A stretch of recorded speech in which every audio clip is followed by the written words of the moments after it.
Araw ng Sabado. Maagang gumising si Lola Carming upang ihanda ang mga panindang kanilang ilalako ng apong si Pau Pau. Inayos niya ang guyabano at papaya na bagong sukit lamang niya sa isang basket. Ang kamuting kahoy naman ay kanyang inilagay sa palanggana upang hindi siya mahirapan sa pagdala nito. Mahimbing ang tulog ng kanyang apo. Sila lamang dalawang nakatira sa kanilang kubo. Buhat ng mamatay ang mga magulang ni Pau Pau, ay siya na ang nag-aruga sa bata. Maliit man ang tinitirhan nilang kubo, masaya at kontento naman ang maglola. Pagsapit ang 6:00 ng umaga, ginising na ni Lola Carming ang kanyang apo na si Pau Pau upang maaga silang makapaglako. Apo, gumising ka na. Kailangan na nating magtinda habang sariwa pa itong mga prutas. Napahaba ang tulog mo anong oras ka ba natulog kagabi? 8:00, Lola. Pinag-aralan ko pa kasi ang lesson ni Ma'am Pascual kahapon. Sa totoo lang po, nahirapan kasi ako sa math Kaya todo study ako. Ganyan nga, Apo. Pagbutihin mo ang pag-aaral, ha? Yan na lamang ang may papamana ko sa'yo. Kapag nawala na ako sa mundong to, may magandang kinabukasan na maghihintay sa'yo. Lahat gagawin ko, makapag-aral ka lang. Mahal na mahal kita, Apo ko. Mahal na mahal din po kita, Lola. Gusto ko paglaki ko, papatuyuan kita ng tindahan para hindi ka na mahirapan sa paglalako sa kalsada. O siya, maligo ka na dun sa banyo nang sa ganun ay makapag-almusal na tayong dalawa. Palihim na nagpunas ng luha si Lola Carming dahil naalala niya ang hirap na dinanas nilang dalawa at ang lahat ng yun ay nalagpasan nilang pareho. Agad na bumitaw si Pau Pau sa pagkakayakap sa lola niya na nooy naghihikap pa. Agad na bumangon si Pau Pau at tinungo ang banyo upang maligo. Hindi pa man siya tapos na magsabon, inalanghap na niya ang mabangong amoy na nilulutong paksiw ni Lola Carming. Kaya't dali-dali siyang nagbuhos ng tubig at nagtakip ng tuwalya. Ang bango! Tsak na mapaparami ng kain ng apo kong si Pau Pau nito. Lola, tapos na po akong maligo. Bigla akong nagutom sa amoy ng niluluto mo, Lola. Ang bilis mo namang maligo. Kinuskus mo ba na mabuti ang katawan mo? Opo, Lola. Kasong lamig po ng tubig Inihanda ko na ang mga damit mo. Andyan na, nakahanger. Matapos mong magbihis, umupo ka na rito upang makakain na tayo. Marami-rami pa tayong ilalakong prutas at kamoteng kahoy. Sige ho, Lola. Gutom na rin ako. Matapos kumain ay agad nang umalis sa maglola upang maglako ng kanilang mga paninda. May iilan sa mga residenteng bumili sa kanila na kanilang nakakasalubong sa kalsada. Saglit silang pumuesto sa gilid ng kalsada upang makapagpahinga. Maya-maya'y napansin ni Pau Pau ang kwintas ni Lola Carming na umiilaw. Nakaramdam din ang kakaibang bigat ng pakiramdam ang matanda na naroon sa paligid. Hinaplos ni Lola Carming ang kwintas na minana pa niya sa kanyang amang manggagamot. Ang buong akala ni Pau Pau ay isa lamang yung ordinaryong kwintas. Ngunit hindi niya alam na isa itong mutya. Lola, umiilaw po yung kwintas niyo May baterya po ba sa loob niyan? Wala, Apo. Isa itong babala na may nilalang na nagmamasid sa atin o masamang engkanto. Engkanto po? Nasaan po siya? Huwag kang maingay. Batid kong itim na engkanto ang nagmamasid sa atin. Sasaktan po ba niya tayo? Umalis na po tayo rito. Mamaya mapano pa tayo? Huwag kang mag-alala. Hindi ako papayag na masaktan kanino man. O siya, bitbitin mo na yung basket. Opo, Lola. Doon na lamang po tayo sa isang puno magpahinga. Napalayo na sina Pau Pau at Lola Carming sa baryo na kanilang tinitirahan. 3 baryo na ang kanilang nadaraanan sa paglalako ng kanilang mga paninda. May nakasagupang engkanto si Lola Carming nung siya'y dalaga pa. Dahil na rin sa kanya ipinamana ng kanyang ama ang pagiging manggagamot. Ngunit ang puwersang nararamdaman niya sa oras na yon ay napakalakas at hindi pangkaraniwan katulad sa kanyang mga nakalaban. Ayos lang ba kayo, Lola? Bakit tila hindi po kayo mapakali? Ayos lang ako, Apo. Huwag mo na akong intindihin. Lumipat na lang tayo na mapagpapahingahan.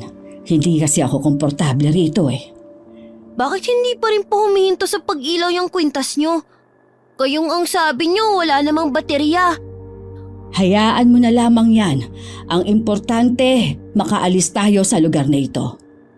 Tumango na lamang si Pau Pau at lumakad bitbit ang basket na may lamang mga guyabano. Palinga-linga pa rin siya sa paligid dahil hindi maalis sa kanyang isipan ang engkanto na sinasabi ni Lola Carming. Ngunit wala naman siya nakikita sa paligid. Makalipas ang ilang oras na paglalakad ay nakaramdam ng pagod at gutom si Pau Pau, kaya saglit silang huminto. Tumingala si Lola Carming sa araw upang malaman kung anong oras na. Wala siyang relo, ngunit alam niya ang oras sa pamamagitan ng pagmasid kung saan nakatapat ang araw. At yun na ang nakasanayan niya. 12:00 na pala ng tanghali, Apo. Kumain na muna tayo at mamaya na lang natin to ilalako sa panghuling baryo. Opo, Lola. Pinagsaluhan na maglola ang baon nilang nilagang kamoteng kahoy.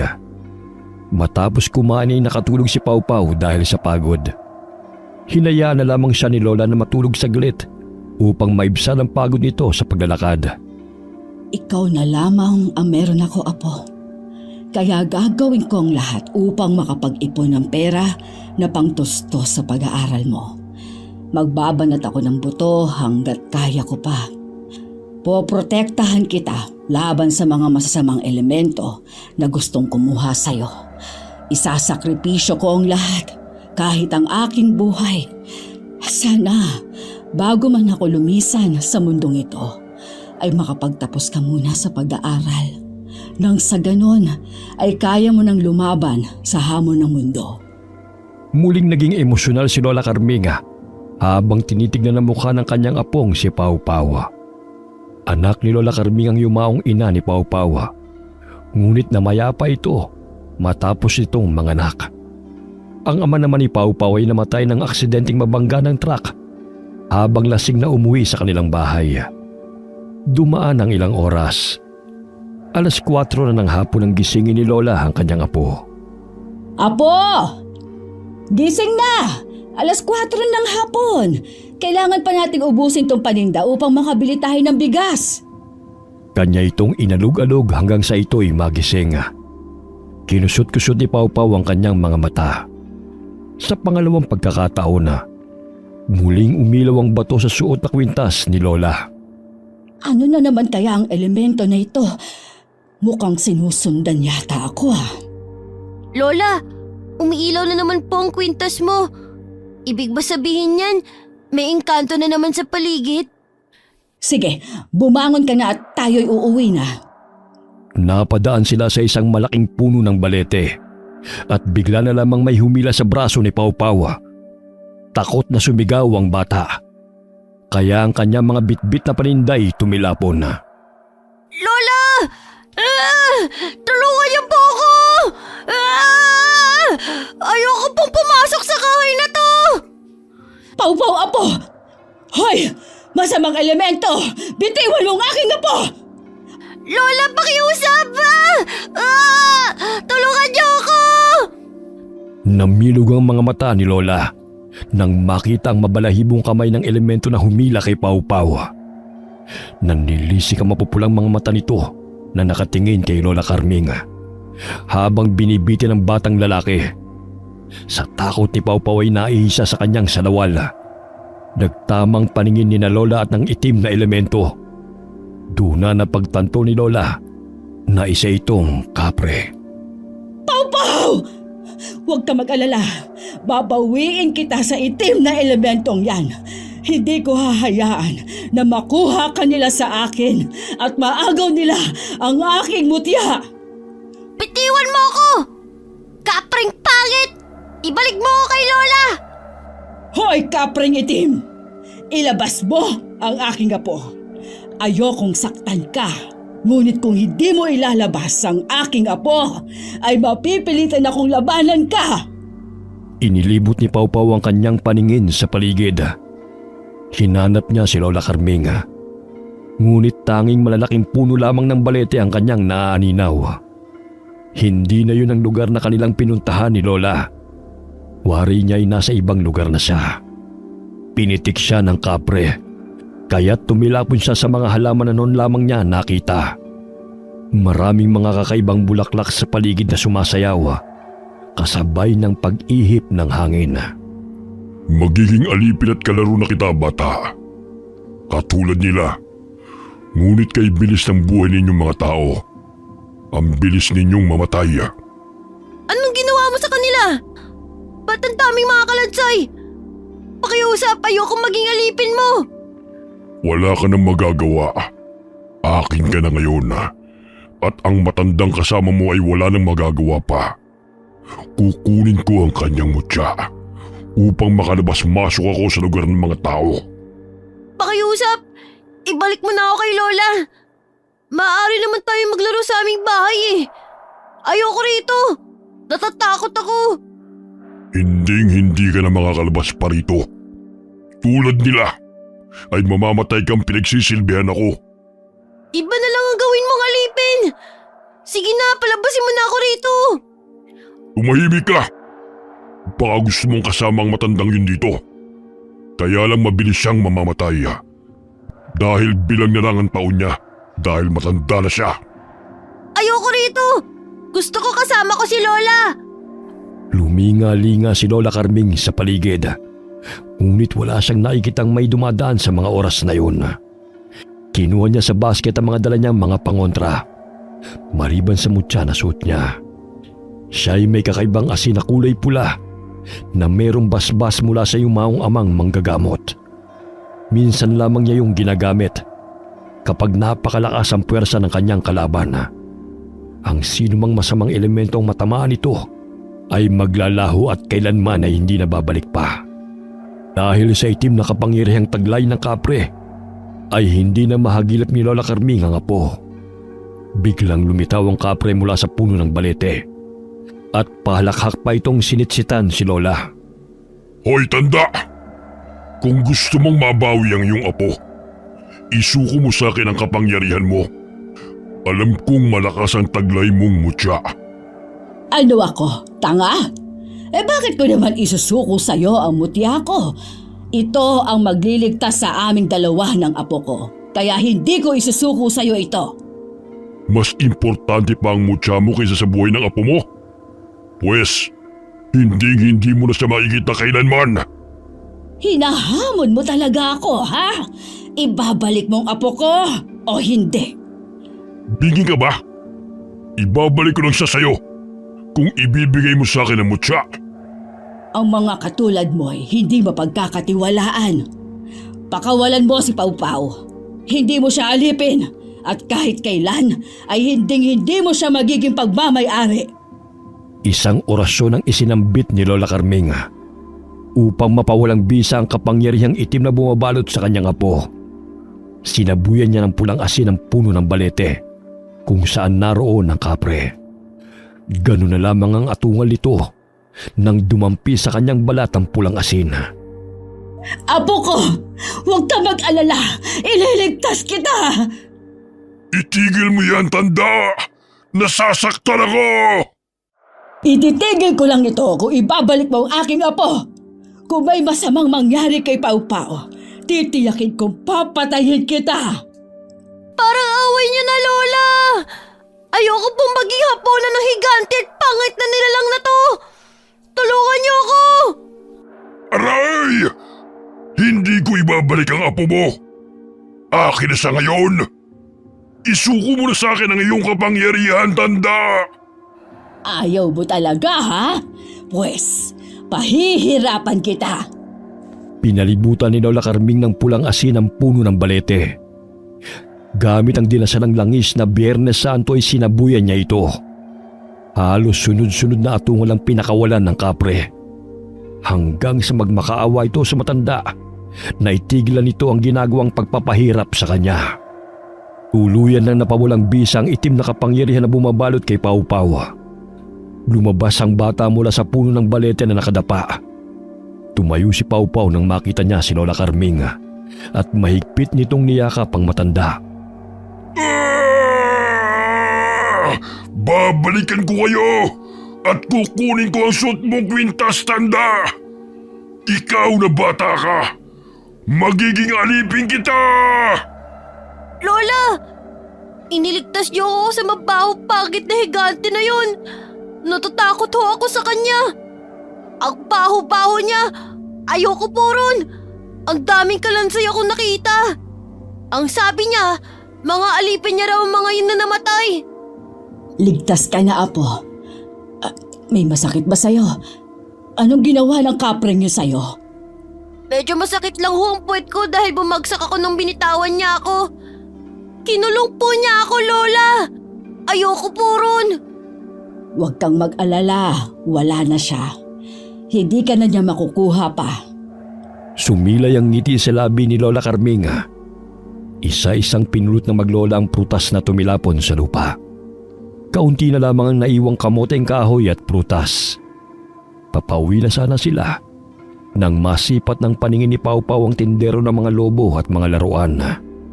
Namangha siya na makita mga yun at nagniningning ang mga matang tumingala kay Lola Carming.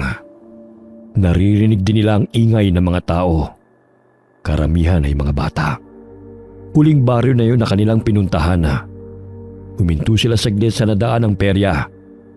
Napawang ang labi ng batang lalaki dahil sa pagkamangha. Napawi ang kanyang nararamdamang takot at napalitan ng ngiti. Lola, tignan mo oh. Ang ganda. Pwede ba tayong pumasok dun? Gusto ko po muna mag-ikot-ikot sa buong peryahan. Ang ganda ho kasi. Nakakamangha ho ang bawat dekorasyon. Gagabihin na tayo sa daan. Alam mo namang kani-kanina lang may nakalaban tayong itim na elemento, hindi ba? Mamaya may mga umaaligid lang na mga kasamahan yon. Minsan lang po kasi ako makapunta sa perya, Lola. Nung isang taon, hindi kami pinapasok ng bantay dahil wala raw kaming pambayad. Gusto ko po sana sumakay sa octopus na yun. Para kasing nasa ulap kapag nakasampa ka na ron. O sige, 30 minutos lang ha. Basta wag kang lalayo. Opo, Lola. Maraming salamat ho sa pagpayag nyo. Naluluhang wika ni Pau Pau at sabay yakap kay Lola Carming. Hinalikan pa ni Pau Pau ang pisngi ni Lola sa sobrang tuwa. Ilang sandali pa'y may isang babaeng lumapit sa kanila.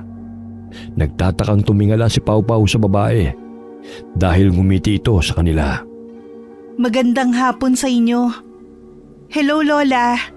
Ako po pala si Amanda. Napaka-cute naman po ng apo ninyo. Magandang hapon naman sa'yo, Ineng.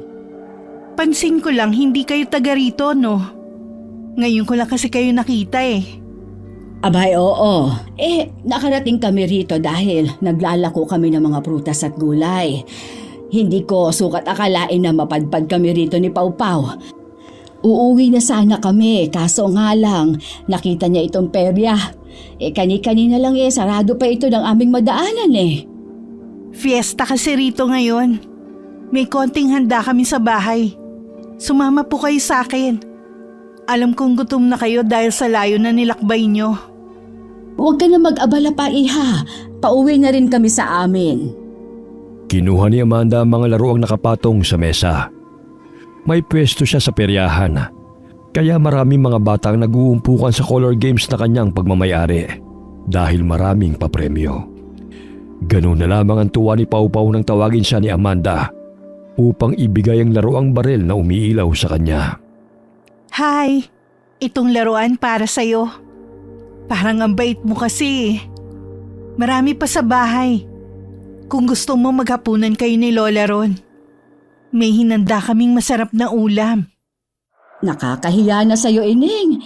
Maya-maya uuwi na rin kami ni Pau Pau. Ano ba kayo, Lola? Welcome po ang lahat sa amin. Gutom na ako, Lola. Kumukulo na ang aking tiyan, oh. Ikaw talagang bata ka. Kaya nga uuwi na tayo Hapon na Baka gabihin pa tayo sa daan. Saan po ba kayo nakatira, Lola? Sa San Diego, malayo na nga rito eh. Naku, 3 baryo pa ang lalakbayin nyo. Tsaka wala na hong sasakyan ng ganitong oras. Pwede kayo magpalipas ng gabi sa bahay. Naku Eneng, ayos lang naman. Napadpad kami rito kasi nakisakay kami sa tricycle. Nakita kasi naming marami-raming tao ang naglalakad sa kalsada. Kaya naisipan kong maglako ng aming paninda. Hindi ko akalain na fiesta pala rito. Kaya pumayag na kayo sa imbitasyon ko, Lola.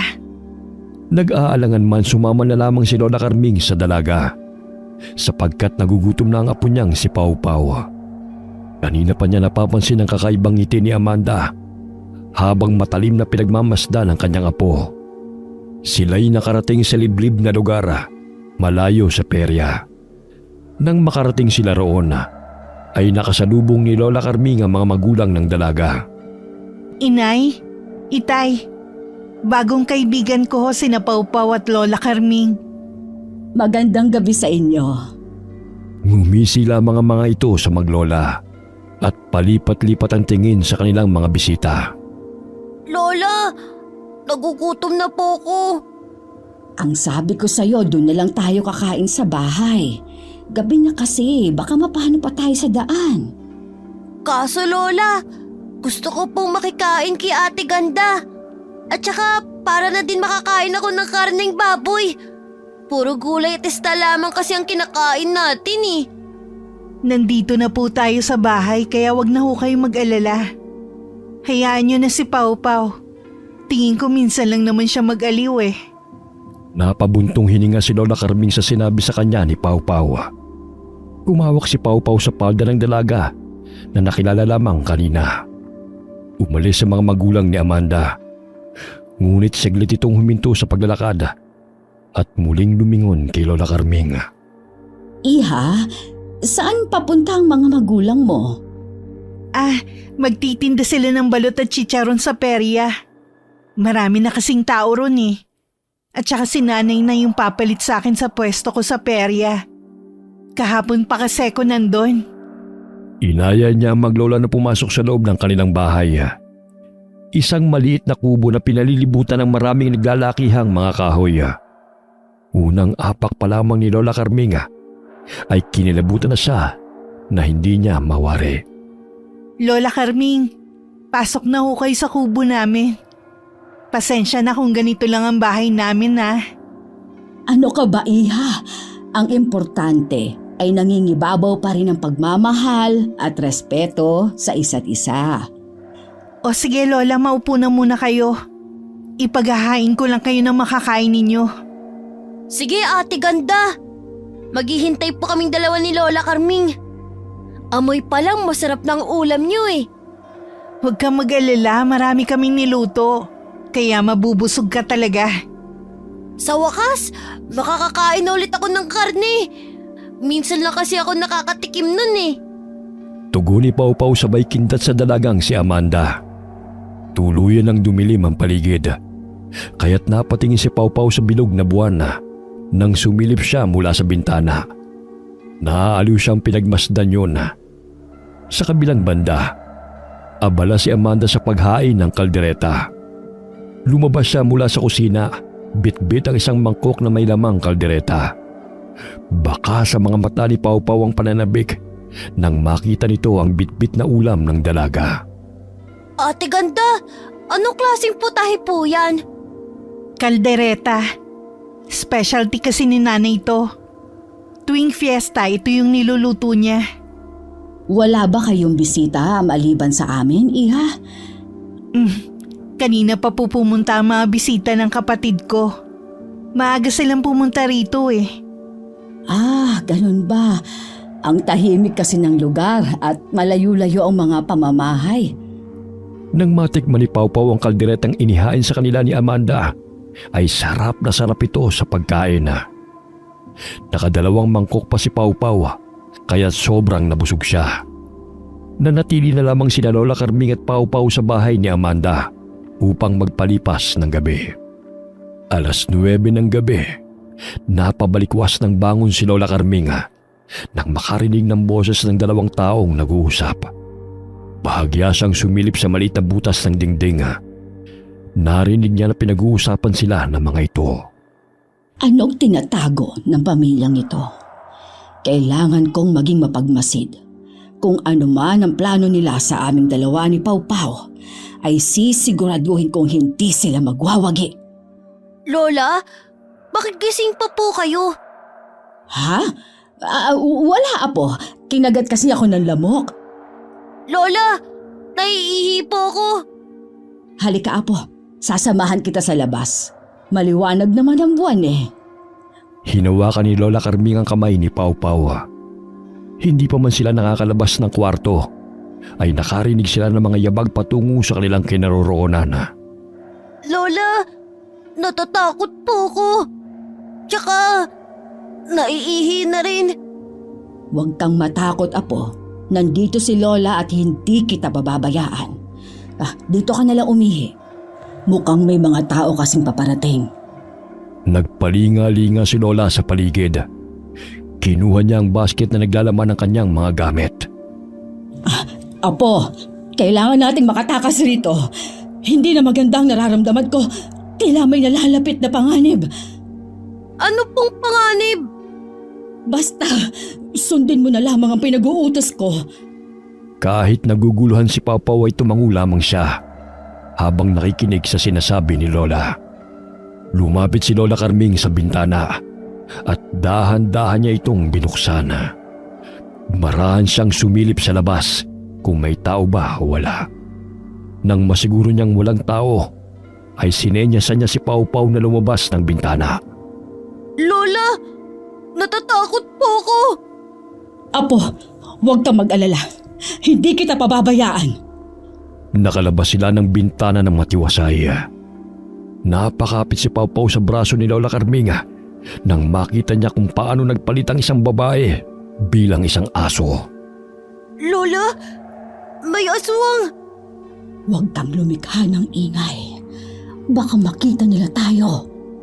Dahan-dahan silang naglakad nang hindi namamalayan ng mga aswang. Naabala sa pagsibak ng kahoy at pag-aasikaso sa mga rekados. May nakitang malaking kawali si Lola Carming at doon na tumambad sa kanyang paningin ang mga ulo ng tao. Nagkubli sila sa mga puno at marahang naglakad upang hindi sila makita ng mga taong naroon. Nakalayo sila sa lugar na yon at doon na tuluyang nasuka si Lola Carming dahil sa kanyang nakita. Nasa loob ng malaking palangganang naglalakihang bituka ng mga tao at ang mga ulo ng mga biktima ay nasa malaking kawali. Lola, ano pong nangyari sa inyo? Diyos ko! Hindi ko sukat akalain na mapupunta tayo sa liblib na baryo nito. May pangontra silang ginamit upang hindi mahalata ng manggagamot na katulad ko na sila ay mga aswang. Malalakas ang puwersa nila, Apo. Kailangan na nating umalis dito bago pa tayo gawing handa sa kanilang kapistahan. Mga aswang sila, Lola? Oo, pero kailangan mong sumunod sa lahat ng aking sasabihin. Ha? Huwag kang matakot at kailangan mong maging matapang. Opo, Lola. Hinay-hinay silang naglakad patungo sa gubat. Ngunit nakaapak ng pako si Pau Pau. Bago pa man makasigaw si Pau Pau, ay mabilis na natakpan ni Lola Carming ang kanyang bibig.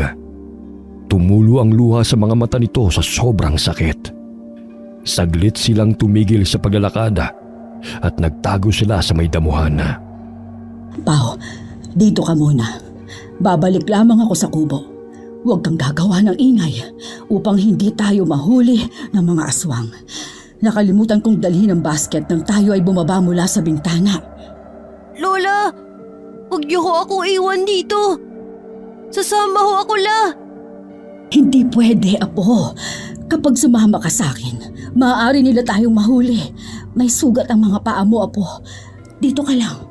Ligtas ka rito. Kaso natatakot ho ako. Ayoko pang mamatay, Lola. Kaya nga dumito ka lang. Babalik agad ako. Kailangan ko yung balikan upang makaligtas tayo rito. Ito yung asin. Kapag may lumapit sa'yo, sabuyan mo nito. Ha? Balikan mo ako agad, Lola. Hihintayin kita rito. Pahikbing tugon ng bata. Muling niyakap ni Lola Carming si Pau Pau at hinalikan niya ito sa noo. Nagtago si Pau Pau sa mayayabong ng mga damo. Tinakpan niya ang kanyang bibig habang namimilipit sa sakit dahil sa sugat na natamo. Dahan-dahan na naglakad si Lola Carming pabalik sa kubo at muli siyang dumaan sa bintana. Napangiti si Lola Carming nang makita niya ang bote ng pinaglalagyan niya ng langis. Paglabas ni Lola Carming sa bintana ay nakita siya ng isang bata na anak ng aswang. Sinabuyan siya ni Lola Carming ng kaunting lana, kaya't napaso ito at sumigaw at humingi ng tulong. Umalis ka sa daraanan ko. Akala mo ba hindi kita kayang patayin? Kahit bata kay nananalaytay na sa dugo ninyo ang pagiging aswang. Mabilis na naalarma ang mga aswang. Kumaripas ng takbo si Lola Carming patungo sa kinaroroonan ni Pau Pau. Siya'y hinarangan ng mga lalaking aswang at sinugod ng mga ito. Biglang umilaw ang bato sa kanyang kwintas at napatakip sa kanilang mga mata ang mga lalaki. Dahil sa sinag ng ilaw na nagmumula sa suot na mutya ni Lola Carming. Napaatras ang mga ito dahil parang mabubulag ang kanilang mga mata. Tumilapo ng ilang mga aswang sa lakas ng liwanag na animoy may malakas na puwersang lumabas mula roon. Nang makalayo na siya sa mga aswang na humahabol sa kanya, ay dali-dali niyang tinungo ang kinaroroonan ni Pau Pau. Apo! Nasaan ka na? Lola! Nandito po ako! Halika kayo rito! Kailangan na nating umalis dito. Ang dami nila at marami na silang nabiktima. Lola! Nakita ko po muling lumiwanag ang kwintas nyo at tumilapon ng mga aswang na sumusugod sa inyo. Kaya nga huwag kang matakot dahil ginagabayan tayo ng puting gabay na si Marwana na siyang nagkaloob dito sa amin ni Ama. Patakan muna natin ang langis ang iyong sugat para maibsan ang sakit. Sa tulong ng sangkap ng mga halamang gamot sa loob ng lanahana, ay mayroon itong antibacterial na gamot sa impeksyon. Kaya unti-unting napapawi ang kirot sa sugat ni Pau Pau. Patuloy na sinusundan ng mga aswang si Lola Carming. Pasinghot-singhot pa ang mga ito sa paligid upang matunto ng kinaroroonan ng matanda. Sa di kalayuan ay naaninaw ni Lola Carming si Amanda at ang mga magulang nito na nagpalit ng anyo bilang mga manananggal. Maging ang kapatid ni Amanda na naghahanap din sa kanila. Pinahira ni Lola Carming ang katawan ni Pau Pau ng langis upang walang sino man sa mga aswang ang makakahawak sa kanya. Lola, unti-unti na pang nawawala ang kirot sa aking paa. Pero hindi ko pa po kaya maglakad. Papasanin kita. Sa gayon ay makaalis tayo rito. Hindi nila tayo maaaring maabutan. Lola, mabigat po ako. Mamaya mabali pa yung mga buto nyo. Wala ka bang tiwala sa akin, ha, Apo? Kahit 60 anyos na ako, ay kaya pa kitang pasanin. Patuloy silang pinaghahanap ng mga aswang. Naririnig na maglola ang malakas na pagaspas ng mga pakpak ng mga aswang. Nanlilisik ang mga mata ng mga ito habang inililibot ang mga mata sa paligid. Sa tulong ng mutyang bato ni Lola, ay binigyan siya nito ng lakas at liksi. Mabilis siyang tumakbo habang pasan sa kanyang likod si Pau Pau. May nakita silang kubong malayo sa lugar ng mga aswang. Dahan-dahan na inilapag ni Lola Carming si Pau Pau sa lupa at nagpalinga-linga sa paligid. Umatok si Lola upang humingi ng tulong. Ilang sandali pa'y bumukas ang pinto at bumungad sa kanila ang isang matandang lalaki na hindi malayo sa edad ni Lola. Batid ni Lola na isa rin yung manggagamot dahil malakas ang enerhiyang kanyang nararamdaman. Pagpaumanhin mo, Ginoo, kung naabala ko man ang iyong pagpapahinga, ngunit kailangan namin ng tulong mo. Hinahabol kami ng mga aswang. Ayoko nang masangkot sa mga aswang na yan. Sa iba na lamang kayo humingi ng tulong. Pakiusap, maawa ka. Kahit ang apo ko na lamang ang patuluyin mo, may sugat siya at hindi na niya kaya makalakad. Hindi ko pwedeng harapin ang mga aswang ng kasama ang aking apo. Sadyang mapanganib. Sige, pumasok na kayo rito. Salamat. Tatanawin ko utang na loob ang iyong pagtulong sa aking apo. Lola, iiwan niyo po ako rito. Ayoko po. Sasama po ako sa inyo. Apo, hindi ka pwedeng sumama sa akin. Delikado. Maaaring mahirapan ako sa paglaban sa mga aswang kung kasama kita. Mabuti na't dumito ka muna sa kanya. Babalikan kita mamaya. Kailangan ko lang puksain ang mga aswang na humahabol sa atin. Alam kong pinaghahanap pa nila tayo. Nandyan na sila. Mas mabuting pumasok ka na rin. Alam ko marami na naman ang naglipa ng mga pesting mga aswang na yan. Kailangan ko silang harapin. Dahil hindi titigil ang mga yon. Gusto nilang kunin si Pau Pau. Lalo na ng babaeng aswang na yon. May buntod ng pagi ako rito. Gamitin mo muna. Dito na lamang ako sa labas mag-aabang sa kanila. Dali-daling sinarado ni Mang Tesyo ang pinto at naglagay ng iba't ibang pangontra sa mga aswang nang sa ganun ay hindi mapasok ang kubo. Sinalubong ni Lola Carming ang mag-asawang manananggal na papalapit sa kubo. Ako ang harapin ninyo mga mapanlinlang! Nasaan na ang bata? Ibigay mo siya sa amin! Anong akala mo sa akin? Ganun-ganun na lang isusuko ang aking apo. Kahit anong gawin mo'y wala ka na magagawa. Itutulad ka rin namin sa isang mga tuwad na manggagamot. Ang dami na ninyong pinatay. Karamihan ay mga batang walang kamuwang-muwang. Yun ang silbi nila sa aming mga aswang. Ang kanilang dugot laman ay nagbibigay sa amin ng kaginhawaan. Pero ikaw tanda, sagabal ka sa aming mga plano. Kaya nararapat lang sa iyo mamatay. Kayong mga walang nagawang tama ang mamamatay. Pinagkaitan mo ng buhay at pangarap ang mga batang inyong pinaslang. Malamnan lang ang inyong mga sikmura. Ang ingay mo, tanda!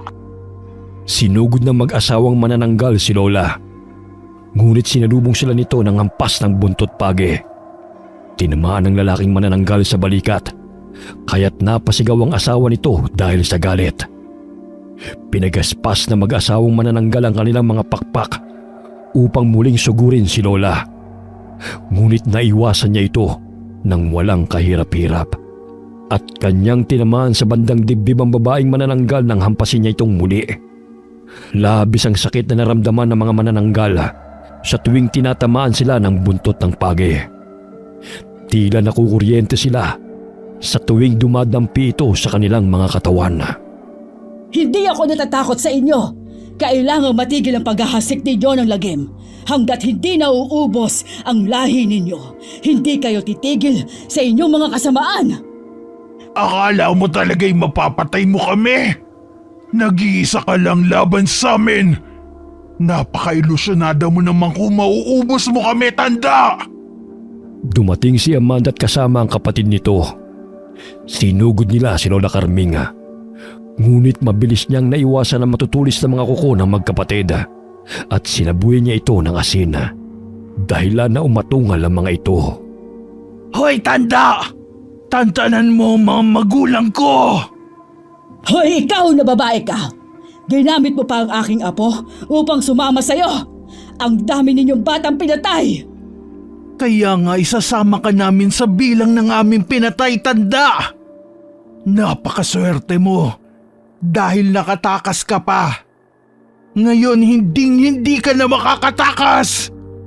Sinugod ni Amanda si Lola Carming. Nakakalmot nito sa likod si Lola. Ngunit mabilis naman siyang hinampas ng matanda ng buntot ng page sa muka. Dahilan na nasaktan din siya.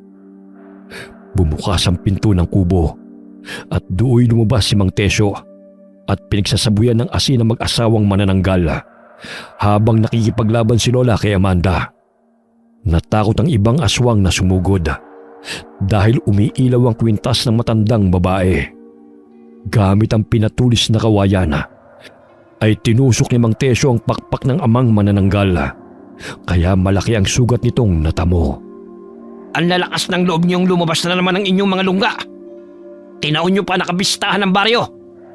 Nay! Tay! Umalis na kayo rito! Kami nang bahala sa mga walang yang matatandang to! Pilit na pinagaspas ng amang manananggal ang kanyang mga pakpak at inalalayan siya ng asawa nito. Bagamat muling itinarak ni Mang Tesyo ang sibat na pinatakan niya ng katas ng kalamansi, dahilan na muling umatungal ang amang aswang. Gayon din ang pagsugod nito sa inang aswang hanggang sa bumagsak ang mga ito sa lupa. Ang tapang ninyo! Hindi ko nahahayaan pa ang ginawa niyong pagtatraidor sa akin! Hoy, tanda! Tantanan mo ang mga magulang ko! Kayo ang lumayo! Wala kayong ginawa kundi ang mamerwisyo ng mga tao! Paulit-ulit na inundayan ng saksak ni Mang Tesyo ang ulo ng mag-asawang aswang na bumaligtas sa lupa. Pinapagaspas pa ng mga ito ang kani-kanilang mga pakpak bago nalagutan ng hininga.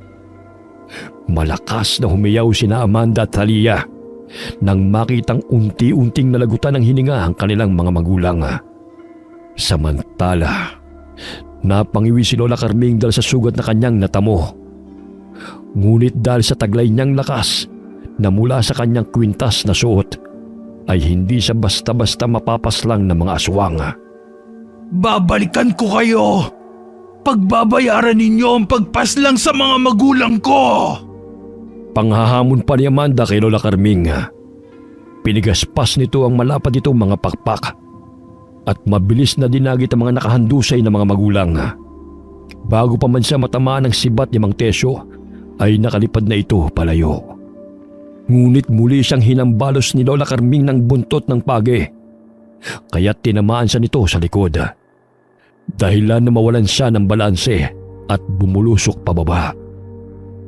Ngunit patuloy na lumipad palayo ang kanyang kapatid sa takot na mahagip ng buntot ng page ng matandang babae. Thalia, huwag mo kong iwan dito! May pag-asa ka pang magbago, Iha. Magbago saan? Ikaw na matanda ka, dapat na magbago.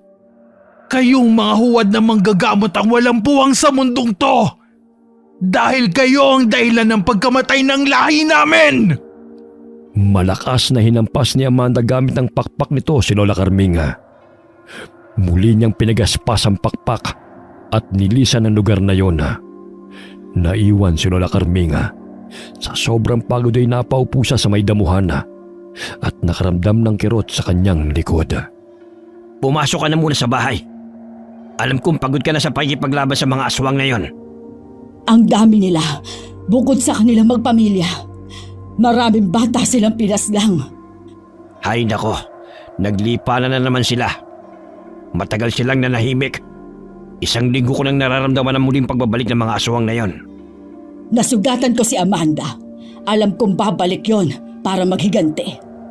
Kilala mo siya? Oo, nagpakilala siya sa amin ng aking apo.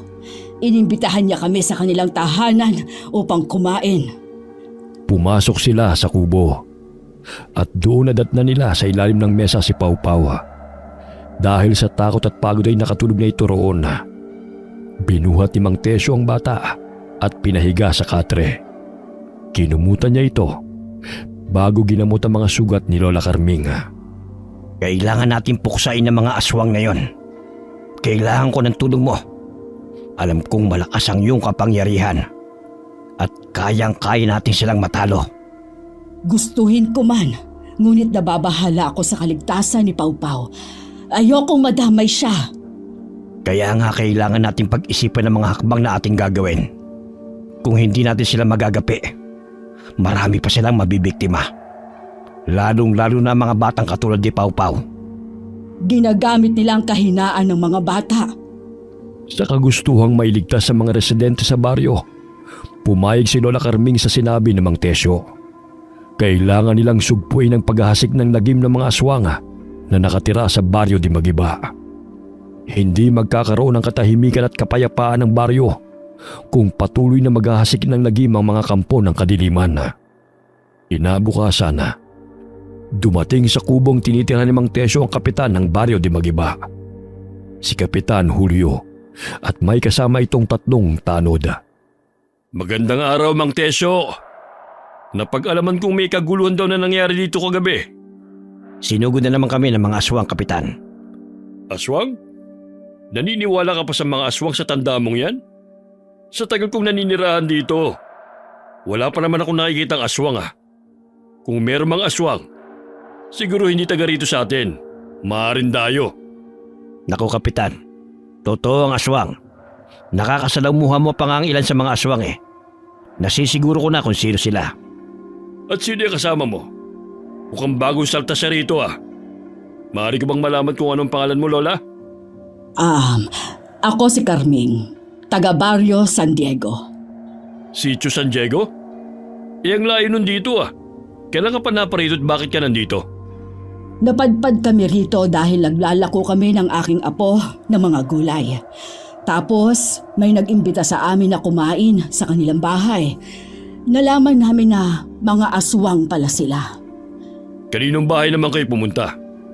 Kina Amanda. Si Amanda, aswang? Naku, malabong sinasabi mo, Lola. Wala sa lugar namin ang aswang. Parang binabaliktad nyo lang yata ang sitwasyon Nako, totoo naman ang sinasabi ko. Bakit? Isa ka rin ba sa kasamahan ni na Amanda? Naku, Lola. Huwag mo akong pagbibintangan ng ganyan. Sa ating dalawa, ikaw pa itong mapagkakamalang aswang. Sa gandang lalaki kong to? Nagulantang si Kapitan Julio sa sinabi ni Lola Carming Lumingon si Lola Carming sa gawin ni Mang Tesyo na tahimik lamang Tsaka bawal po ba kami ng aking apo na mapadpad rito?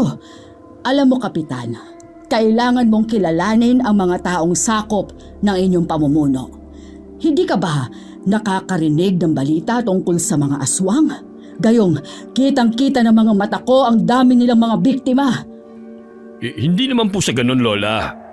Hindi naman ako maaaring basta-basta maniwala sa sinasabi nyo na aswang sina Amanda dahil wala naman tayong matibay na ebidensya. Lahat pwede magturo kung sino ang aswang. Maaaring ikaw nga mapagkamalan din Huwag kang mag-alala, Kapitan Julio. Kami ay hindi magtatagal rito. Tsaka maaari mong puntahan ang lugar kung saan nakatira sina Amanda upang ikaw na mismo ang makasaksi sa kanilang mga inihahain. Mga tao, hindi mga karne ng baboy. Ngunit maaari kayong makulong sa maling paratang mo sa kanila kung mapapatunayan na hindi talaga sila mga aswang. Handa akong makulong kung mali man ako. Ngunit paninindigan ko ang aking sinabi na hindi ako ang aswang na pinupunto mo at sina Amanda ang manggugulo sa baryo na pinamumunuan mo. Ilang sandali nagpaalam ang mga ito sa kanila. Nang makatalikod si Kapitan Julio kasama ang 3 tanod, kinausap ni Lola Carming si Lolo Tesyo. Nararamdaman mo ba ang nararamdaman ko sa presensya ni Kapitan Julio? Oo, noon pa ako naghihinala sa kanya. Ngunit wala akong matibay na ebidensya na sangkot siya sa paghahasik ng lagim ng mga aswang sa baryong ito. Nararamdaman ko lamang ang negatibong enerhiya niya. Pakiwari ko'y may relasyon sila ni Amanda noon pa man. Dahil gano'n na lamang niya kung ipagtanggol ang babaeng yon. Kung ganon, kailangan nating kumilos. Kailangan nating agad masugpo ang kanilang kasamaan. Magmamasid ako sa mga kaganapan sa baryo na ito, lalo na sa kapitan na yon. Masama ang kutob ko sa kanya. Sige. Gagawa rin ako ng mga pangontra laban sa kanila. 8:00 na ng umaga na magising si Pau Pau. Agad itong napabalikwas ng bangon nang maalala niya ang kanyang Lola Carming.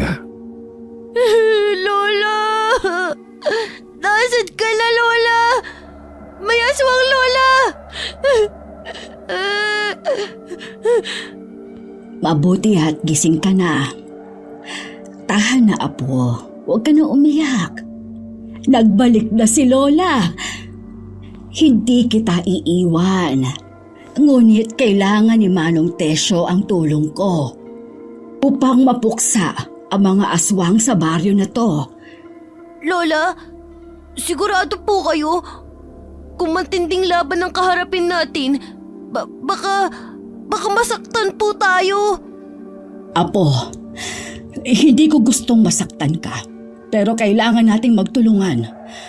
Ang aswang ay takot sa mga bagay na hindi nila kayang kontrolin at ang mutyang ito ay may kapangyarihang protektahan tayo. Hindi ako matatakot sa kanila basta't magkasama tayo. Pero paano po tayo magsisimula, Lola? May mga hakbang na tayo, Apo. Nais kong magmasid at magtipon ng mga impormasyon tungkol sa mga aswang. At sa tulong ni Manong Tesyo, makakagawa tayo ng mga pangontra laban sa kanila. Hindi natin sila kayang durugin ng lakas lamang. Kailangan natin ng diskarte. Ngunit kailangan mo muna magpalakas. Hindi pa naman tayo makakaalis dito dahil hindi pa naghihilom ang sugat mo. Nagsagawa ng plano sina Lola Carming at Mang Tesyo kung paano pupuksain ang mga aswang na naghahasik ng lagim sa baryo. Lingid sa kalaman ng karamihan ng taong nirerespeto sa baryo at ang pasimuno ng lagim ay si Kapitan Julio na pinuno ng mga aswang. Ang matandang yun ay may pangontra laban sa atin. Kaya kailangan natin siyang mapalaya sa baryo na ito. Kung hindi tuluyan niyang ibubulgar ang lihim natin. Lalo na't napatay nila ni Tesyo sina Amang at Inang. Hindi ko naman sukat akalain na may taglay na anting-anting na mutya ang matandang yun. Huli ko na nang malaman. Hindi ka kasi marunong kumilatis ng bibiktimahin mo. Ayan tuloy.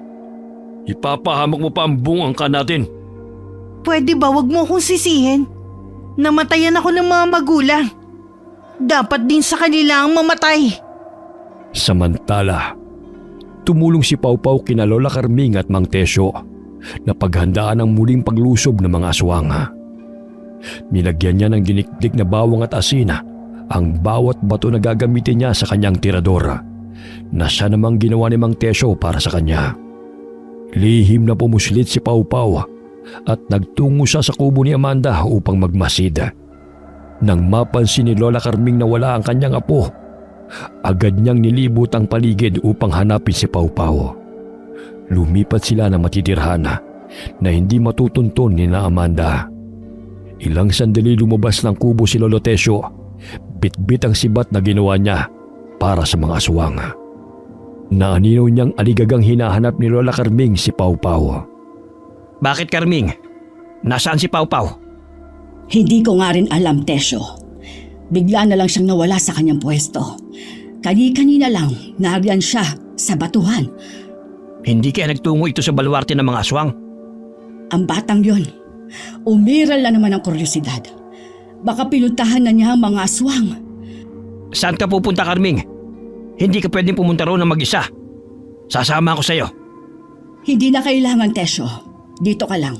Ituloy mong pagsasagawa ng mga pangontra laban sa mga aswang. Hahanapin ko lang muna ang aking apo.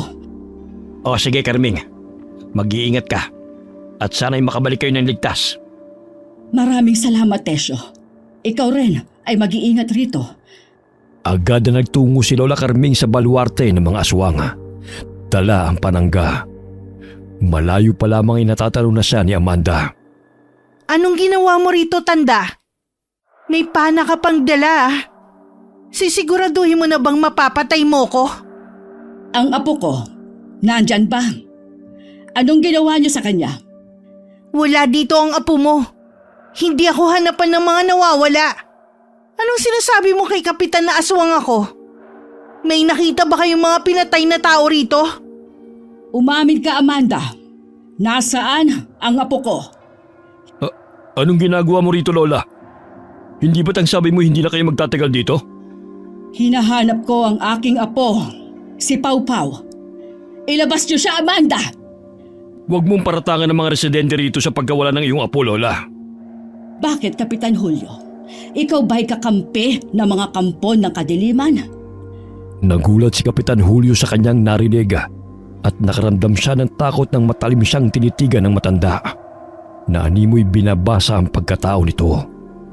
Ang mabuti pa, umalis ka na rito, Lola. Huwag mo kami subukang kalabanin. Bakit, Kapitan? Isa ka sa kanila, hindi ba? Kaya mo sila dinedepensahan dahil mga kasamahan mo sila. Nagkukunwari ka pang magsisiyasat kung totoo ba ang sinasabi kong mga aswang sila. Ngunit pinagtatakpan mo lamang ang kanilang mga kasalanan. Huwag na huwag mo akong pagbibintangan. Dahil wala kang matibay na ebidensya sa mga sinasabi mo laban sa akin. Ilabas niyo ang apo ko! Umalis ka na rito, tanda. Kung ayaw mong putulin ko pa yung matabil mong dila. Hindi ako aalis rito hanggat hindi niyo nilalabas ang aking apo! Lola! Tulong! Tulungan niyo ako! Napalingon si Lola Carming sa batang tumawag sa kanya. Si Pau Pau. Hawak-hawak siya sa braso ni Talia na kapatid ni Amanda. Nabitiwan nito ang bata ng kagatinsa nito. Kaya't patakbong tinungo ni Pau Pau ang kinaroroonan ni Lola Carming. Huhulihin pa sana sila ng mga kasamahan ni Amanda. Ngunit dahil sa mga asin at iba't ibang pangontra na dala ni Lola, ay hindi magawang makalapit ang mga aswang sa kanila. Mahina rin sila dahil sumisikat pa ang araw. Nilisan na maglola ang lugar ng mga aswang. Sila'y napadaan sa ilog. Napatda si Lola nang maaninaw na hinuli ng mga tanod si Mang Tesyo. Lola! Si Mang Tesyo! Hinuli nila! Sandali! Saan niyo dadalhin si Tesyo? Huwag kang mangialam dito, Lola. Napag-alam mo kung siya naghahasik ng lagim sa baryo na ito. Kailangan siyang paslangin. Marami nakasaksi na siyang naghahasik ng lagim.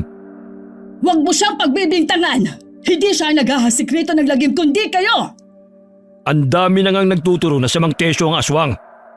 Maaari isa ka nga rin sa aswang eh. Umalis ka na nga sa dadaanan ko, Lola. Tumigil na kayo! Huwag kayong magbulag-bulagan. Ikaw na kapitan ay kasapi ng mga aswang.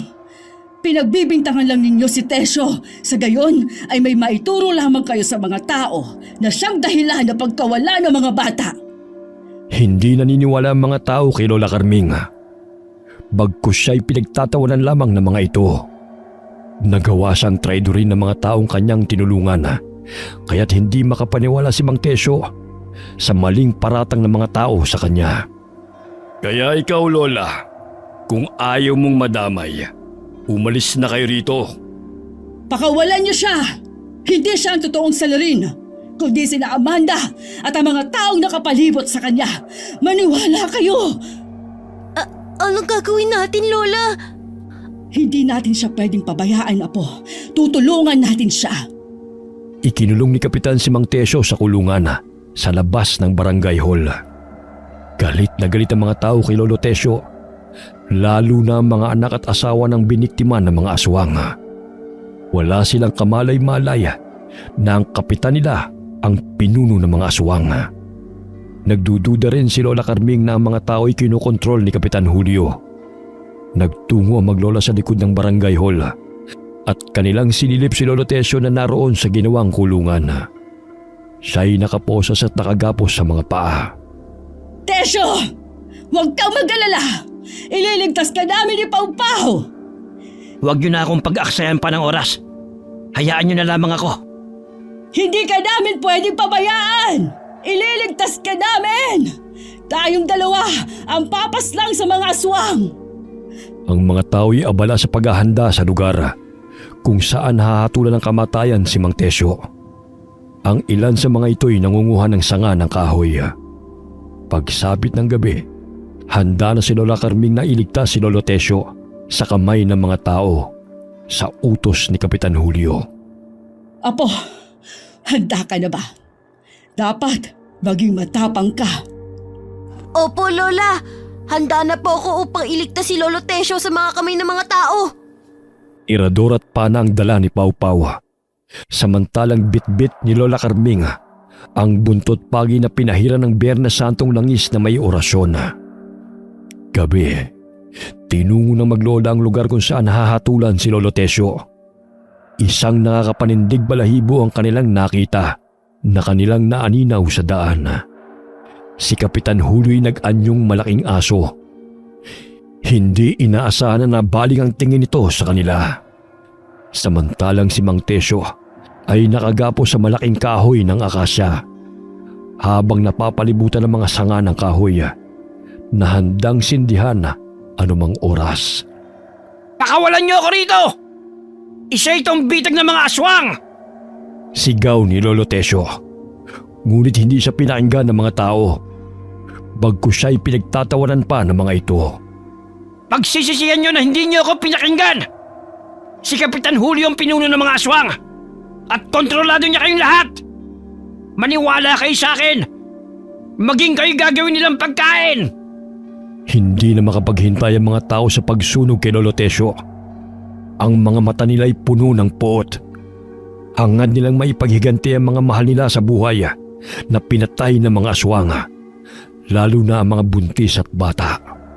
Sa kakatakbo ni Pau Pau siya'y nahulog sa malalim na butas at nawalan siya ng malay.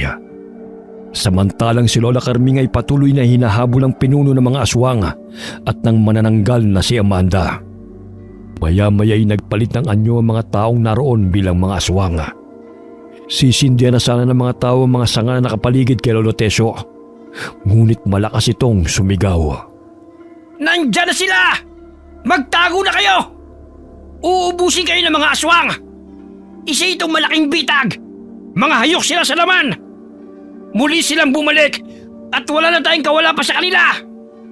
Bagamat hindi siya pinakinggan ng mga tao, hanggang sa tuluyan ang sinindihan ng mga tao mga sanga na may gas at lumiyab ang apoy.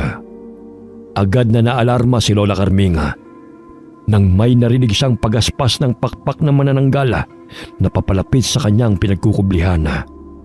Ngunit dinaanan lamang siya nito at dumiretso ito sa butas kung saan nahulog si Pau Pau. Naaninag niyang may hinihilang manananggal mula sa butas.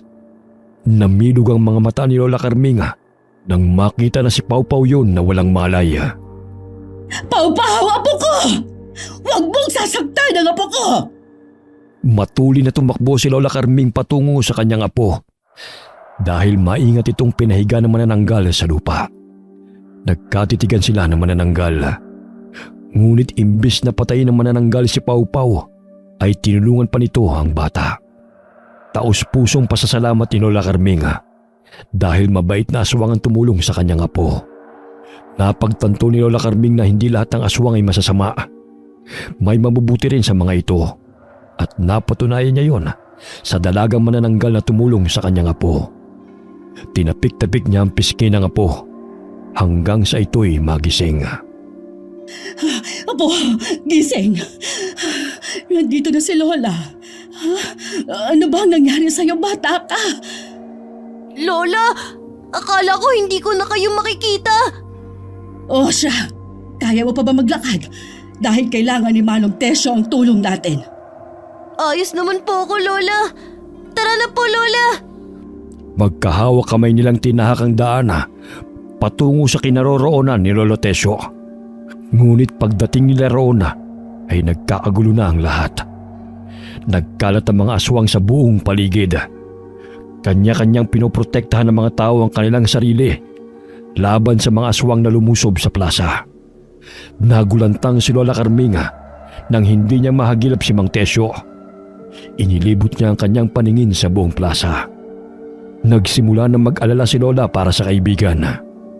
Lola, tignan niyo. Si Lolo Tesyo itinakas ng manananggal. Marahil siya yung tumulong sa'yo? Tumulong po? Hindi ba masama sila? Hindi lahat na aswang ay masasama. Kagaya na lamang ng manananggal na tumulong sa'yo. Hindi alintana ng manananggal ang bigat ni Mang Tesyo. Dinala niya si Mang Tesyo sa loob ng kagubatan.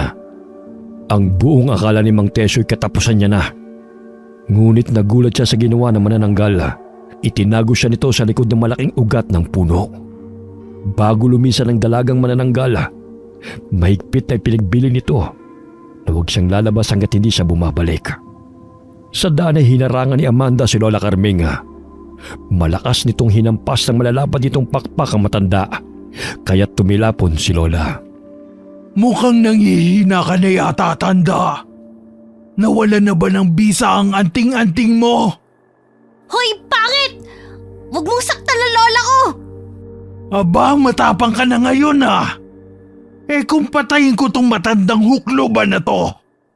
Huwag mong sasaktan si Lola! Sunod-sunod na inasinta ni Pau Pau gamit ang tirador ang aswang na si Amanda. Tinamaan ito sa noo ng batong binabad sa bawang at asin. Tumayo si Lola Carming at paulit-ulit na hinampas ng buntot ng pagi. May tansong patalim si Lola, kaya't sinaksak niya ito sa bandang likod ng ulo. Huwag mong pangunahan ang lakas na matanda dahil mabilis maubos ang aming pasensya. Lola, natamaan ko siya sa noo! Yay! Nagawa ko! Oo, apo. Tinamaan mo siya. Patay na po ba siya, Lola? Siguro. Tingnan mo, hindi na niya magawang makalipad pa. Pero ang masasamang aswang lang ang pinapatay. Ha? Ang dami pa nila, Lola. Kailangan natin sila isa-isahin. Napawi ang kasiyahang namumutawi sa mukha ng bata nang makitang may paparating na aso na gustong lapain si Lola Carming. Ngunit muli niyang kinuha ang tirador at pikit matang pinakawalan ng batong bala ng kanyang tirador. Tinamaan ang asong aswang sa mata, kaya't malakas itong umatungal. Tinulungan ni Lola si Pawpaw na patayin ang malaking aso. Hinambalos niya ito ng buntot page at sinaksak ng tansong patalim ang ulo nito, dahilan na bumulagta ito sa lupa. Nagpalinga-linga sila sa paligid upang hanapin si Mang Tesyo. Ngunit hindi pa rin nila ito mahagilap. Naninaw nilang kinakalaban ng isang manananggal ang kapwa nito, mga aswang. Maya-maya'y naaninaw nila Lola na lumabas ng puno si Mang Tesyo at tinulungan sila sa paglaban sa mga aswang. Nararamdaman kong hindi lang aswang ang naparito. Sumasabay pa ang masasamang elemento dahil sa kabilugan ngayon ng buwan. Maya-maya'y narinig niya ang tinig ng mga itim na elemento. Mas lalong lumiwanag ang mutya na suot ni Lola. Ito'y nagpapahiwatig sa paparating na digmaan laban sa mga masasamang elemento, aswang at itim na engkanto. Apo, ihanda mo ang iyong sarili. Gamitin mo ang mga pangontra na ibinigay ko sa'yo. Hanggat maaari, huwag mong ihiwalay ang mga yon sa iyong katawan upang hindi ka mapahamak. Opo, Lola! Andito lang po sa aking bulsa! Ilang sandali na aninaw ni Lola Carming na nagsilabasa ng mga itim na elemento sa kagubatan. Gusto nilang kunin ang mutya na suot ni Lola upang magkaroon ng malakas na kapangyarihan. Pinagtulungan nila si Lola. Ngunit sumaklolo ang mga puting engkanto. Isa na roon ang puti ang gabay ni Lola Carming, si Meruana. Lola, tignan niyo! May babaeng lumiliwanag! Taig pa niyang ilaw natin sa bahay! Meruana, ang tagal na panahon mula nang magkita tayo. Napangiti lamang si Meruana at iwinasiwas niya ang kanyang kamay. Animoy natakot ang mga itimang engkanto sa kanya, kaya't nagsipulasan ang karamihan at bumalik sa tinitirhan nilang mga puno. Nakakabulag ang sinag ng puti ang gabay.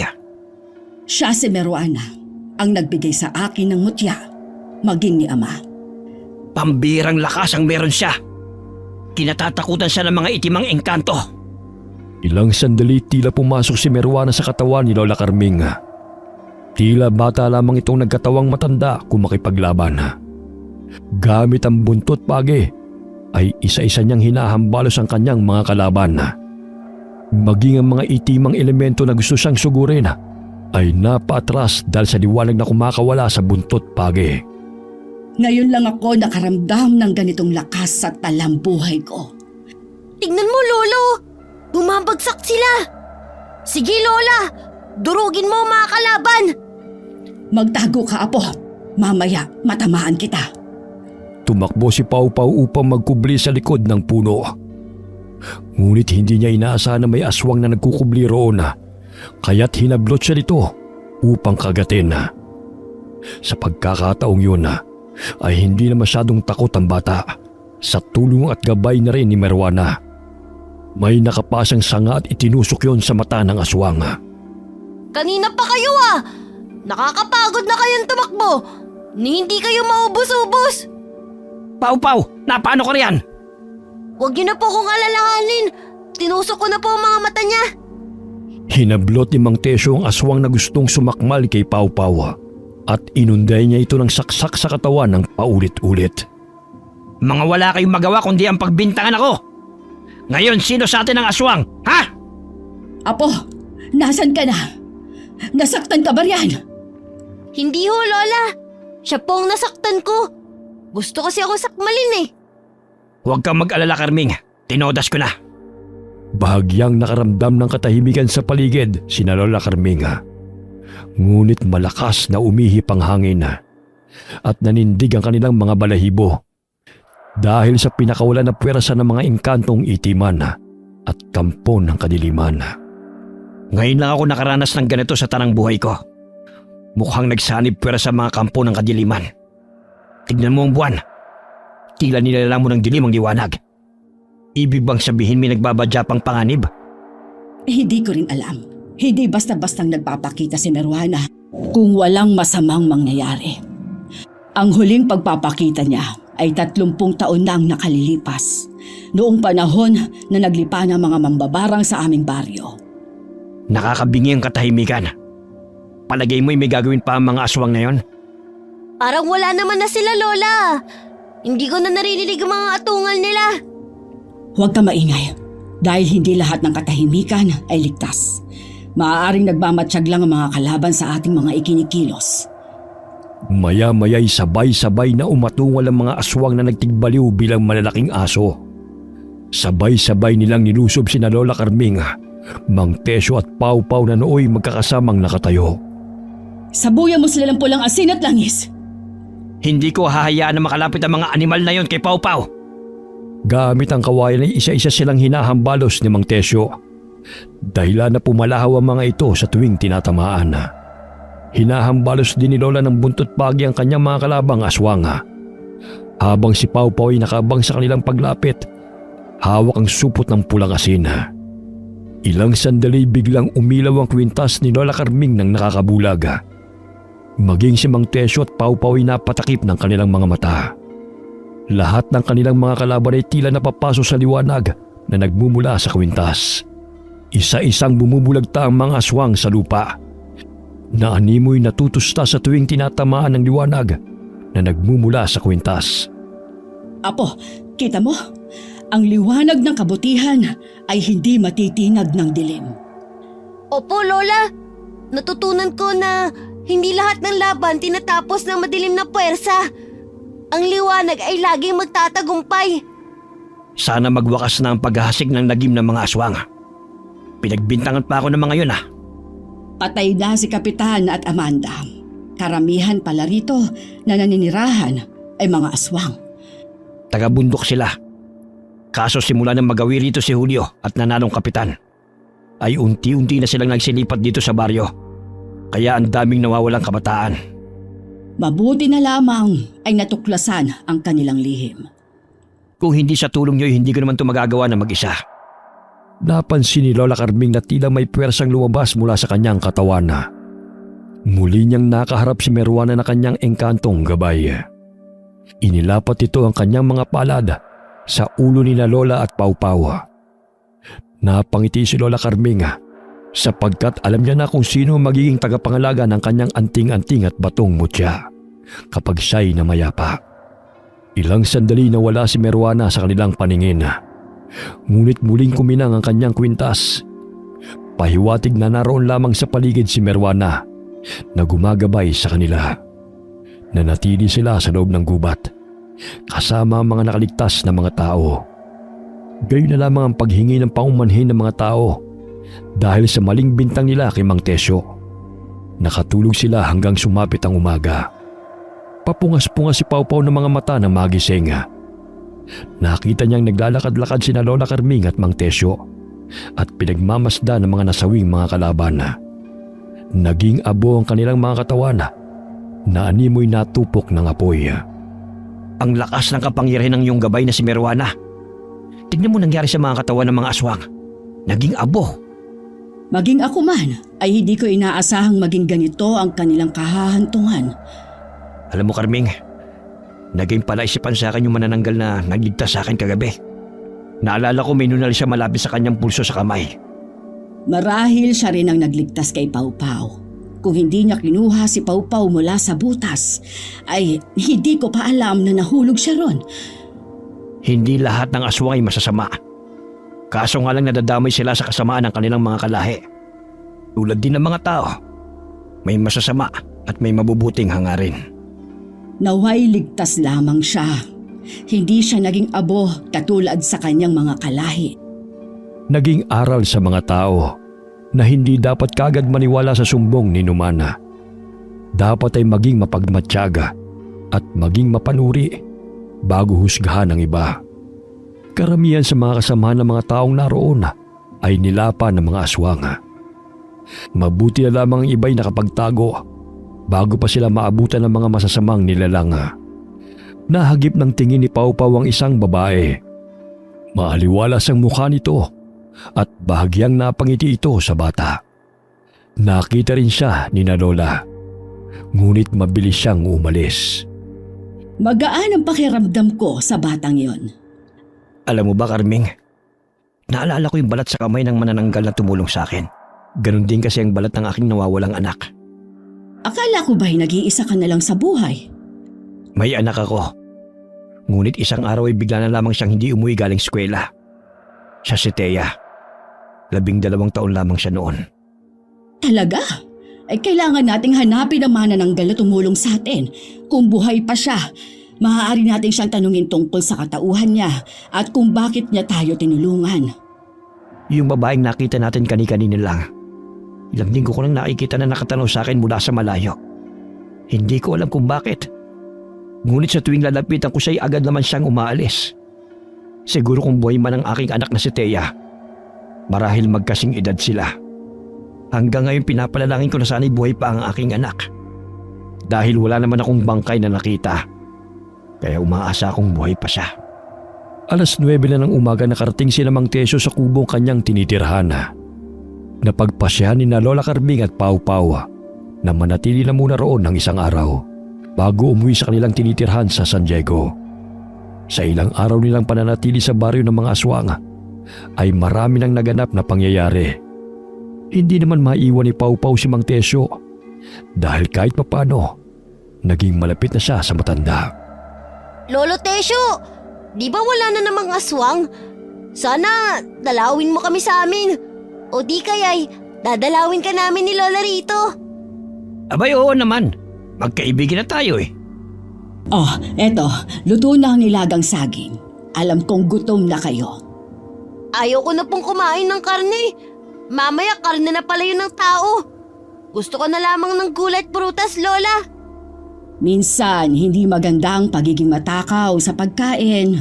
Hinay-hinay lang para sigurado'y magkatay na lang tayo ng manok. Tsak ligtas yung kainin. Bukas araw ng Lunes, may jeep nang bumabiyahe papunta sa San Diego. Madalang lang ang mga jeep na napapadaan dito dahil liblib na lugar na at paunahan din ang sakay. Oo nga eh. Kaya nga nilalakad na lang namin sa tuwing kami ay naglalako ng aming mga paninda. Alam mo, Tesyo, siguro may rason kung bakit kami napadpad sa lugar na ito. Tila ba'y hinihila ang mga paa ko na makapunta rito. Marahil sa utos ng iyong gabay na puksain ang mga aswang dito sa baryo. Kung hindi ka dumating, marahil ako na ang tostado ng mga tao. Galit na galit sila sa akin eh. Kahit papaano'y nasawi na ang mga aswang na yon. Sana naman wala lang natirang masasamang aswang. Gabi, nilatag ni Pau Pau ang banig na kanilang tutulugan ni Lola Carming. Hindi pa man siya tuluyang nakakatulog, ay may malakas na kalabog silang narinig mula sa bubungan. Lumabas ng kubo si Mang Tesyo. Tumambad sa kanyang paningin ang isang manananggal na galit na nakatitig sa kanya. Hinambalo siya nito ng malalapad na pakpak at sinugod upang sakmalin. Lola, si Lolo Tesyo humihingi ng tulong. Sandali, kukunin ko lang ang buntot ng pagi. Maaaring may aswang na nakapuslit na naman. Dumito ka lang at isarado mo ang pintuan. Lumabas ng bahay si Lola Carming.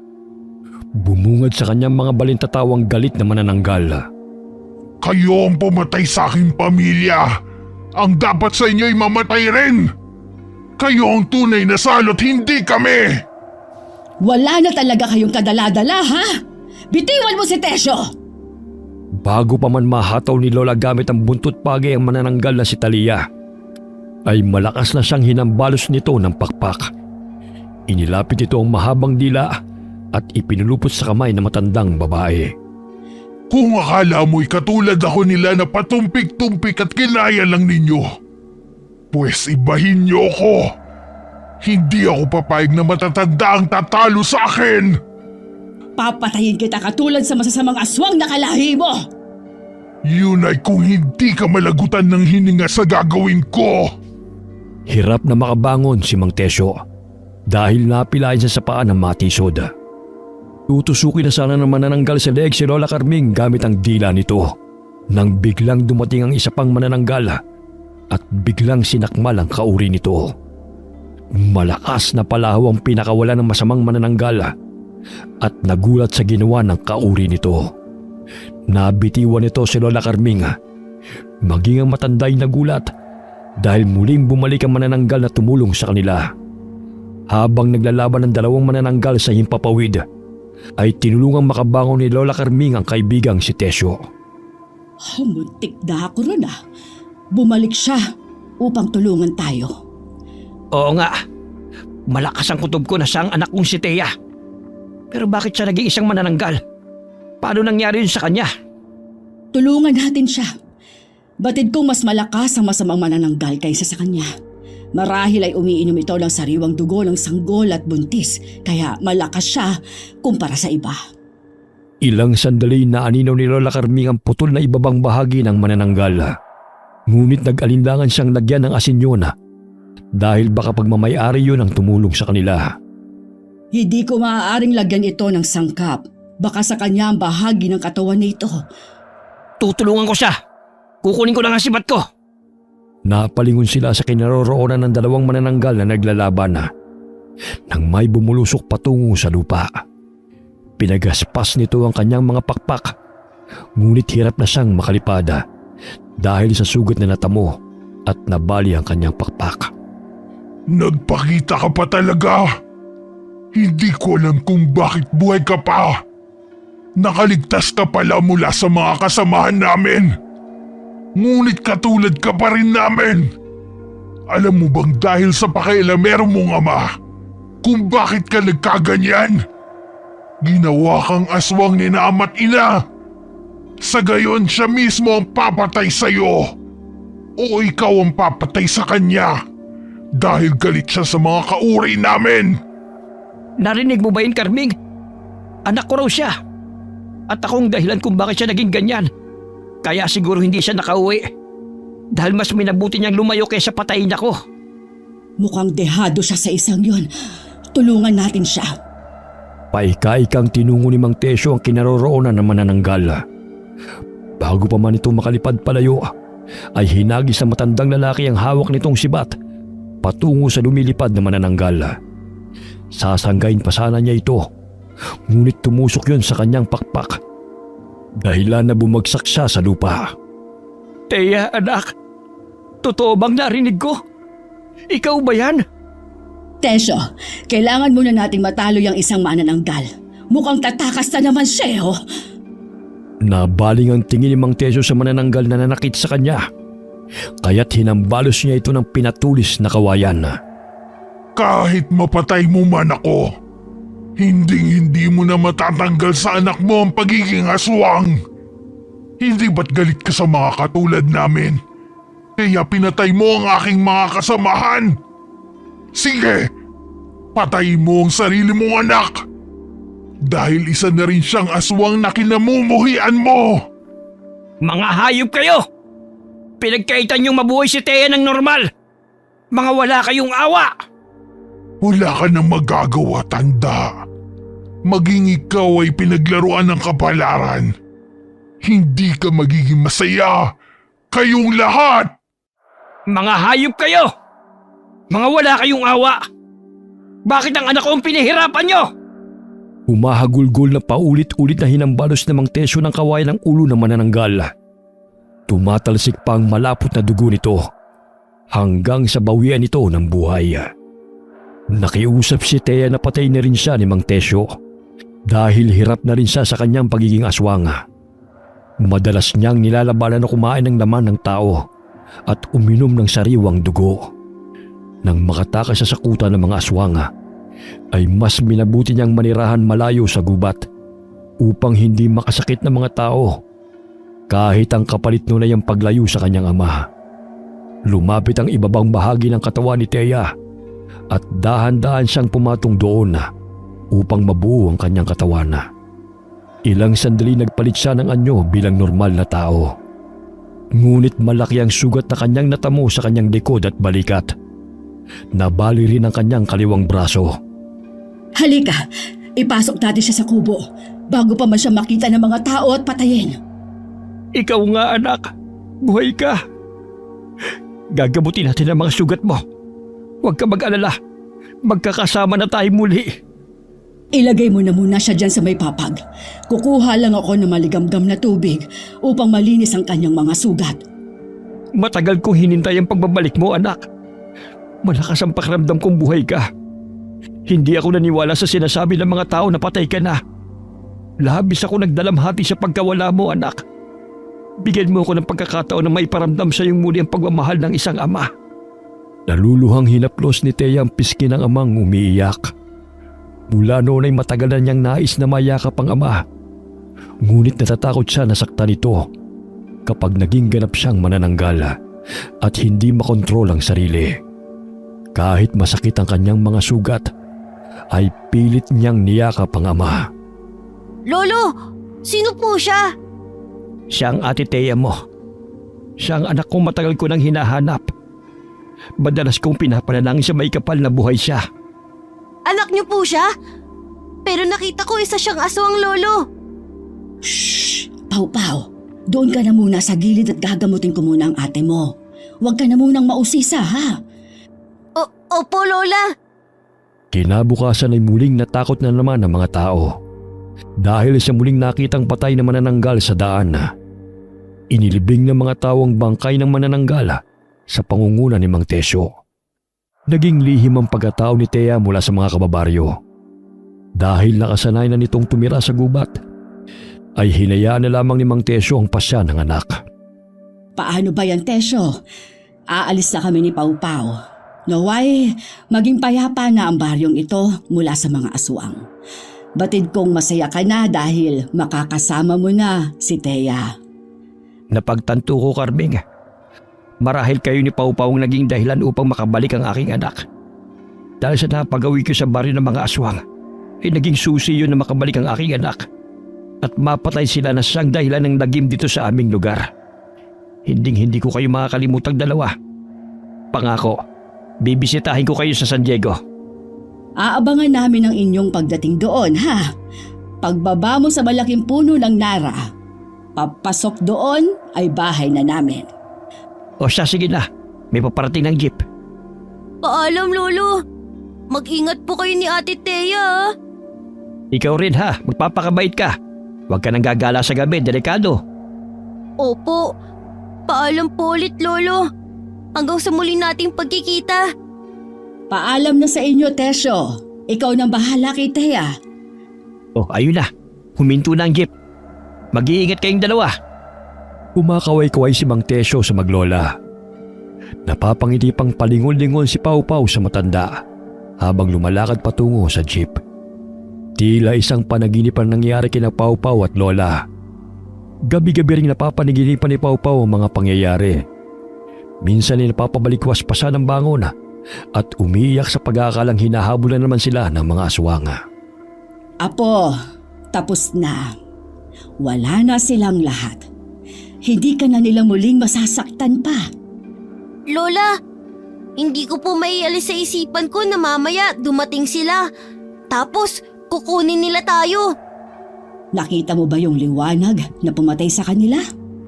Hanggat narito ang kwintas na ito sa akin, ay hindi nila tayo masasaktan. Patibayan mo ang iyong pananalig sa may kapal. Sa gayon ay mawala ang takot dyan sa puso mo. Opo, Lola. Basta, wag mo akong iiwan, ha? Ay, syempre, hinding-hindi kita iiwan. Sanggang dikit kaya tayong dalawa. Teka, may ipinabibigay pala ang guro mong si Mrs. Pascual. May libreng school supplies pala kayo. Hindi ka na nakapasok sa eskwela, kaya dinala na lang ito ni Marie kanina. Kokopya na lang ako ng mga pinag-aralan namin kay Marie. 2 araw din ako lumiban sa klase eh. Babawi po ako, Lola. Hindi na po ako magbubulakbol. Oh, tama yan. Sa gayon ay hindi ka na mapahamak pa. Ihanda mo ng mga gamit mo sa eskwela dahil bukas maaga ka pang papasok. Basta tandaan mo na huwag mong ipagsasabi sa iba ang mga nangyari sa atin sa Barrio de Magiba. Hindi lahat ng tao ay paniniwalaan ka. Ang iba ay pagtatawanan ka lang. Sinunod ni Pau Pau ang payo ni Lola Carminga. Tikom ang kanyang bibig na ikwento sa iba ang kanilang pinagdaanan mula sa kapistahan sa baryo di Magiba. Tanging sa mga guhit na lamang niya inilalarawan kung ano ang nangyari sa kanila sa baryo ng mga aswang. Wakas,